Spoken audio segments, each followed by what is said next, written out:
And it's quite important to state that today is the International Day Against Drug Abuse and Illicit Trafficking. This day is observed every year on the 26th of June 26th on an aim to spread the awareness about the global drug problem and eliminate drug misuse. Activists, therapists and organizations working in the field of preventing come together on this day to help victims of this social evil. Share drug facts to save lives is the theme of the International Day Against Drug Abuse and Illicit Trafficking this year. The focus is to curb the spread of misinformation on the topic and to encourage the exchange of facts related to drugs. And let's draw this out. I have joining me via Zoom as Queen Siaka, as a founder of the Evergreen Global Initiatives. Thank you so much for joining us on the news. Quickly, we know that the NDLEA has been doing a whole lot of work to ensure that they arrest those who are abusing drugs. And then does this mean that the awareness is still not out there about the dangers of drug abuse? Yeah, of course, you're very right. Thank you very much, TVC News. I really appreciate.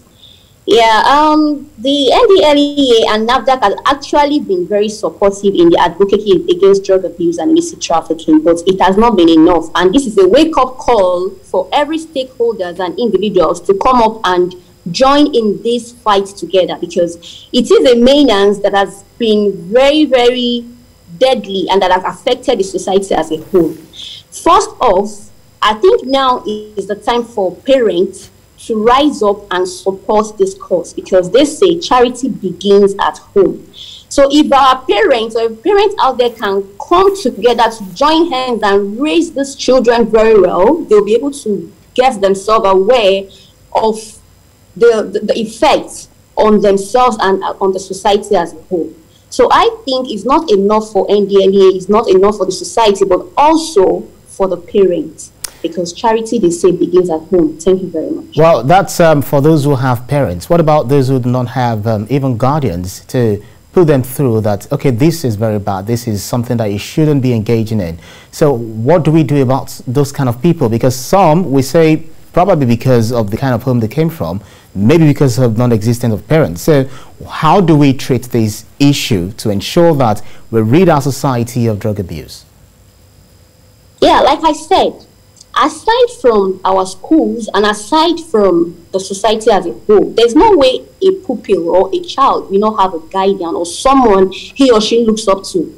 So I think it starts fine. It starts from the parents as well, but the individual should also know and to get themselves aware. More reason why there's a reason for us to create more awareness, so these children or this concerned individual can know the side effects of this on themselves as a whole, because no matter what our parent tells us, everything still boils down to you as individual.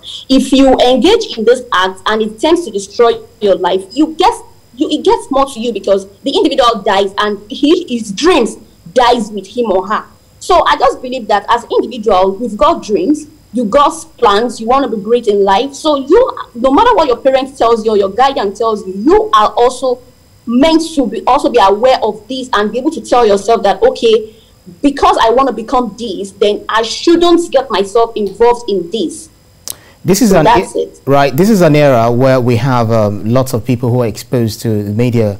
Talk about the media violence. They tend to learn how to use some of these drugs via music, different kind of music they watch on the internet, because the media tries not to show this kind of music because they say it is banned. But then they see these in movies, they see these in the music. We know Naira Marley, for instance, we know what it stands for, what people see him as. So how do we get to ensuring that these people are not influenced by what they see on TV?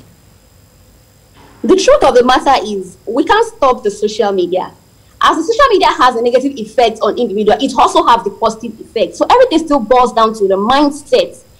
Who are the people you look up to as individual? Who are your role model? What do you watch? Fine, it's more of what we see, but what kind of movie do you see? What are the kind of things around you that motivate you? I was someone who was brought up from the barrack. I was brought up in the ghetto, but I had a personal plan for my life. I told myself I want to be great.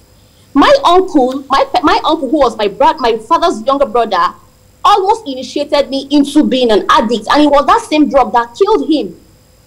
But because I was determined, I told myself that no, this is not what I want for myself. I've seen pictures and videos of people who have lived this life and end up of their life and they died along the way. But because I want to be great, I just told myself, I made up my mind that no, this is not what I want to be. So it still boils down on you as that individual, as that child, to control what you watch. Because this same social media that we see as a disadvantage have been an advantage to many of us, including myself. So we can't say because of this menace, stop social media. The media is part of why you and I are talking today. It has brought the world into one, has turned it to a global market today. So it has its own advantage as well. I just believe as individual, there's a reason for us to be aware, to be more aware of these dangers associated to these illicit acts, and be self-conscious that, okay, because this is what I want to be, then I should surround myself with this kind of motivation or this kind of activities or motivation around me. Well, we have actually looked at the effects they cause as well, especially those who are the manufacturers of these drugs. I hope that we get to, ensuring that we rid our society of drugs. The Evergreen Global Initiative, TEGI, Queen Siaka, thank you so much for speaking with TVC News. You're welcome. Thank you very much.